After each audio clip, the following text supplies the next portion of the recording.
আসসালামু আলাইকুম প্রিয় হুজুর, আমার নাম জাফরুল্লাহ। আমার প্রশ্ন হচ্ছে, প্রতিদিন আপনার কাছে কত চিঠিপত্র আসে? হুজুর বলছেন কত চিঠিপত্র আসে, তাই কি তোমার প্রশ্ন? জি, অগণিত চিঠিপত্র আসে। 1500-1600 তো হবেই,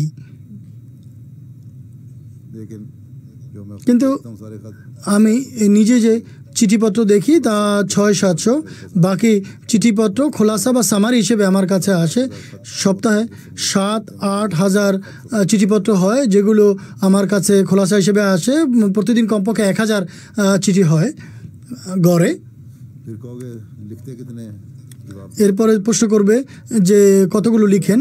এই সমস্ত লোকের চিঠির উত্তর আমি দিই। কখনো তোমার চিঠির উত্তর দিয়েছি কি? আমার সিগনেচারের কোনো চিঠি তুমি পেয়েছো কি? পাওনি? আচ্ছা, অনেক মানুষের কাছে প্রাইভেট সেক্রেটারি সাহেবের দস্তখতে মানুষের কাছে চিঠি পাঠানো হয়, কিন্তু আমি প্রত্যেকদিন 600-700 চিঠিতে সিগনেচারও করি।